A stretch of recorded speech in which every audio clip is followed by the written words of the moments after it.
গল্পটা হচ্ছে এরকম যে একটা লোককে কবর দেওয়া হচ্ছে, চারপাশে লোকজন মিলে তাকে কবর দিচ্ছে। নিচে ডায়লগটা এরকম, সারাটা জীবন শুধু ভেবেই গেলেন মানুষ কি বলবে। অবশেষে তারা বলল, ইন্না লিল্লাহি ওয়া ইন্না ইলাইহি রাজিউন।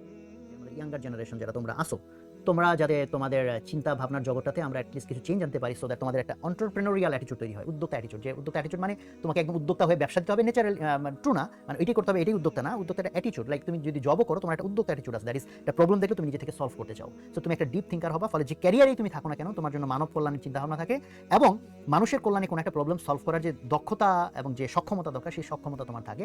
তোমার ক্যারিয়ারের ওই জায়গাটাতে তুমি যদি বিকশিত হও, সেই ক্যারিয়ারটা চাকরির ক্যারিয়ার হোক, ব্যবসার ক্যারিয়ার হোক, উচ্চশিক্ষার ক্যারিয়ার হোক, সেই জায়গাটাতে তুমি যাতে ইম্প্যাক্টফুল মানুষ হও, সেরকম কিছু মানুষকে আমরা আসলে তৈরি হোক, এটা আমাদের চাওয়া। যে চাওয়ার ভিতরে আমরা আমাদের ছোট্ট এফোর্ট দেওয়ার চেষ্টা করতেছি। যদি তোমাদের কাজে লাগে বা কিছু মানুষ অ্যাটলিস্ট এখান থেকে বেনিফিটেড হয়, সেটা আমাদের একটা বড় পাওনা হবে।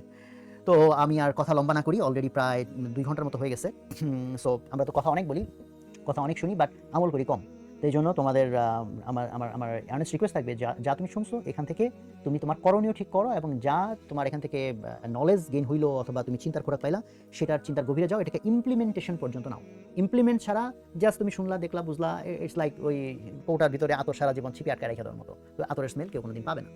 ফলে তোমার আতর জাস্ট কোটাবন্দি না থাকুক, আতরের গন্ধ সবাইকে টাচ করুক, সবাই এখান থেকে বিমোহিত হোক, এটাই আমাদের চাওয়া। সো আমরা বলি অন্যরকম লিডার্স, তো অন্যরকম শব্দটার সাথে আসলে আমরা এটা মিন করি যে অন্যরকম বাংলাদেশের স্বপ্ন নিয়ে, তাই না? তো অন্যরকম বলতে আমরা একই রকম না, আরও ভালো কিছু আমরা এক্সপেক্ট করি। এবং এখানে শুধু বাংলাদেশ বলতে বাংলাদেশ কথাটা আমাদের হয়তো সাথে রেজোনেট করে বেশি, but not limited to Bangladesh, সারা দুনিয়াকেই সুন্দর করা।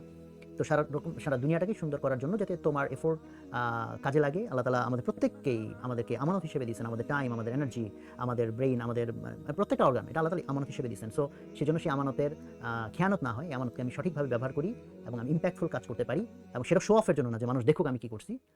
রেদার রিলিজিয়াসলি চিন্তা করলে সবচেয়ে সহজে অ্যান্সার হয় যে আল্লাহ তাআলা রাজি খুশির জন্য।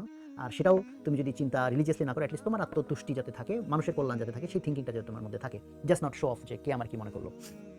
কালকে একটা এক জায়গায় একটা দেখতেছিলাম, মজার একটা কথা। তো সেই কথাটা শেষ করি এটা দিয়ে। তো এখানে দৃশ্যকল্পটা হচ্ছে এরকম যে একটা লোককে কবর দেওয়া হচ্ছে, চারপাশে লোকজন মিলে তাকে কবর দিচ্ছে। নিচে ডায়লগটা এরকম, সারাটা জীবন শুধু ভেবেই গেলেন মানুষ কি বলবে। অবশেষে তারা বলল, ইন্না লিল্লাহি ওয়া ইন্না ইলাইহি রাজিউন। তো এটা হচ্ছে একটা বিষয়। তো এটা বলে আমি শেষ করতে চাই। সারা জীবন মানুষ ভাববে যে মানুষ কি বলবে, তো মানুষ আলটিমেটলি এটাই বলবে, ইন্না লিল্লাহি ওয়া ইন্না ইলাইহি রাজিউন। তো আমরা একদিন মারা যাবো, কাজে মারা যাওয়াটা আগে যতটুকু আমাদের জীবন সেটা যাতে অর্থবহ হয়, সেটা যাতে আমাদের প্রচেষ্টা সেটা থাকে। তো সবাই তোমরা ভালো থাকো। আমি কোনো কথার মাধ্যমে কিছু ভুল করে থাকলে আল্লাহ তাআলা যেন এই ভুল থেকে আমাদের সবাইকে হেফাজত করেন। আর কোনো কল্যাণকর কথা বলে থাকলে এই কল্যাণ থেকে আমাদের সবাইকে আল্লাহ ফায়দা হাসিল করার তৌফিক দান করেন। তো সবাই ভালো থাকো। আসসালামু আলাইকুম ওয়া রাহমাতুল্লাহ।